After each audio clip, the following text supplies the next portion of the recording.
This came out in the early 80s, the SP2016 effects processor.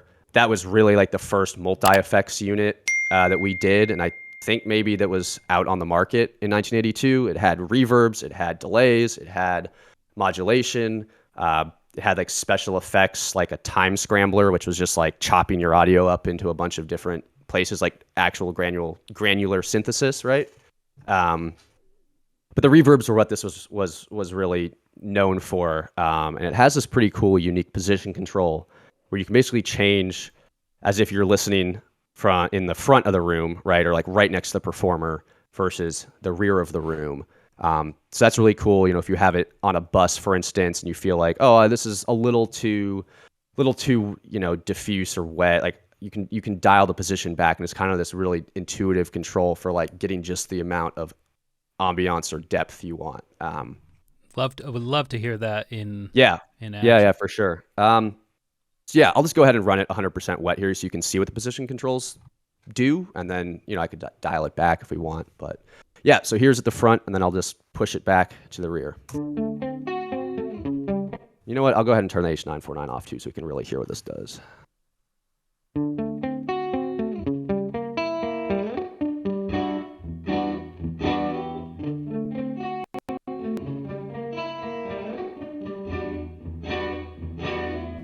So, now it's at the rear of the room versus the front. So yeah, that's really nice when you're using something on a bus, or when you're using SP2016 reverb on a bus, rather. You can kind of use it to like dial in just the perfect amount you want.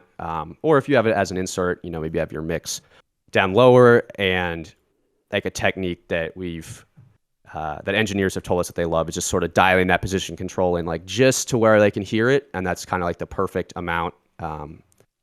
So I'll just go ahead and do that now.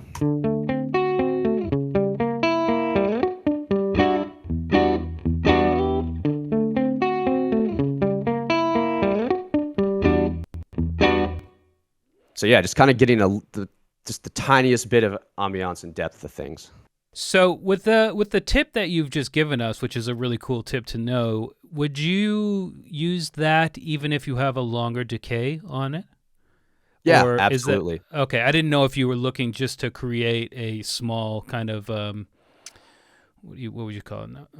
Intimate space. It definitely worked there with what you were doing, but I'm just curious if you had a longer delay, if that sort of tip would still work. Yeah, it still holds. I mean, I can crank up a time now and try it out.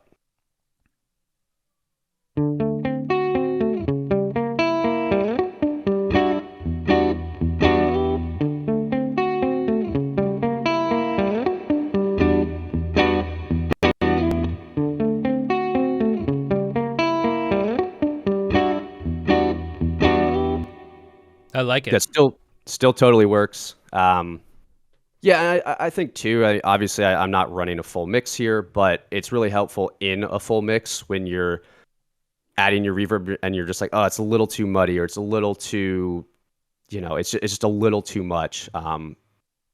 We find that this reverb sits really nicely in mixes. It's like a great mixing reverb. So no, it sounds a lot like a real space as opposed to a digital reverb.